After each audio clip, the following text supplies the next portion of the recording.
The international terror group ISIS is reportedly advancing on a Christian town in northern Syria. Sadad is a small town on the corridor that runs from the capital city Damascus to Homs.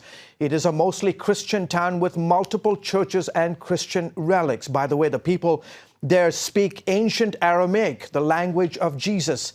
CBN Chief International Correspondent Gary Lane has been in the vicinity of Sadad in his travels in Syria. Gary, thank you for coming on the show. What can you tell us about this town? Well, as you said, it is an ancient Assyrian community, a Christian community. They speak Aramaic, which is the ancient language of Jesus. Not many communities, George, still speak Aramaic. And it's a very strategic town because it's near the highway. And talk about the population. How many people are we talking about live in this town? We're talking about 3,500, depending on the war situation. Many have fled. At one time, I think there were as many as 10,000 people there.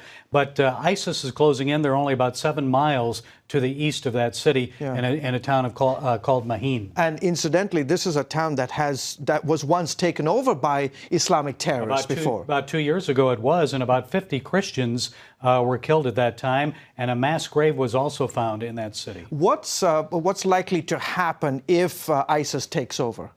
Well, look, we've seen it before, have we not? Remember Malula about 2 years ago, the city of a Christian town of Malula. Al-Nusra came in and they took over the churches. I don't think Al-Nusra destroyed the churches in Malula, but if you remember correctly, every place else they've gone, they've destroyed churches. They want to eliminate any sign of Christianity, bring down crosses, destroy artifacts, and that type of thing. My understanding is that there is a Christian militia in Sadad. Yes. What's the possibility that they can hold off and protect the city from ISIS? Sadad does have a Christian militia, as do many other cities in the north, especially Christian towns.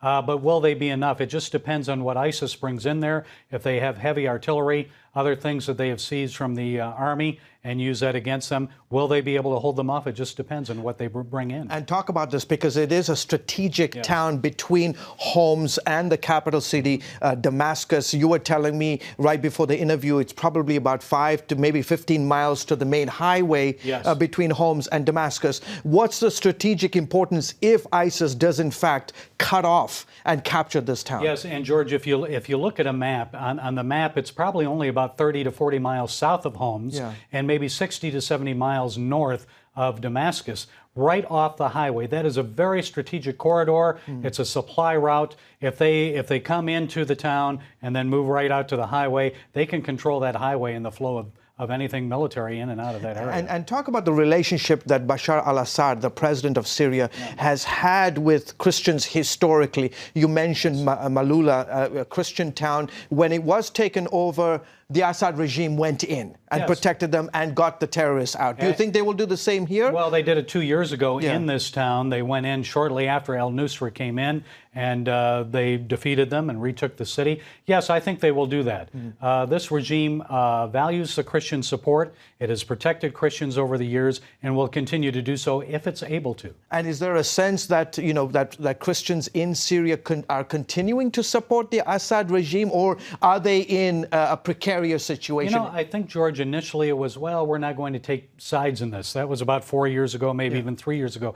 Now I think it has shifted. You're seeing the Christians realize, wait a minute, these other guys are not going to protect us the way that Assad has. And yes, many of them have taken sides with the regime. Let's shift gears here to another terror group that is making headlines this week. Ayman al-Zawahiri, the top man of Al-Qaeda, releases an audio tape this week basically calling for a jihadi alliance against the satanic enemies. They're saying basically that the Muslims of the world need to combine their forces and go after Russia, Iran, as well as the United States. Tell us about this audio tape. Hezbollah and Europe, anyone who is involved actually in this war that is not considered their ally. But you know, George, as well as I do, you've traveled a lot in the Middle East. There's an old saying in the Middle East, me and my cousin against one another. We fight one another, but me and my cousin against all the others. So when there is a common enemy, they will go after that common enemy. And that's what Zawahiri is trying to do, is to unite them, bring them together against their common enemy. And what's interesting is that Ayman al-Zawahiri just a few months ago came out lambasting ISIS and the leader, the Caliph, al-Baghdadi, the leader of ISIS. He still says that. And so there is friction between Al-Qaeda and ISIS. See, I don't really see how this is going to be united because there is friction between the two. Too many differences. Zawahiri does not accept the fact that ISIS has a caliphate. He will not accept the caliphate. He will not accept the caliph. So that makes a big difference. Yeah, okay, terrific. Lots of news happening around the world. As always, you are always on top of it. Folks, thank you so much for joining us. Please continue to tune into cbnnews.com as well as on our social media, Twitter and Facebook. We will continue to update on the latest of this town that is potentially in the firing line of ISIS. Gary Lane, as always, Christian sir. town. Christian town. Thank you so much. As always, sir, thank you for your insights.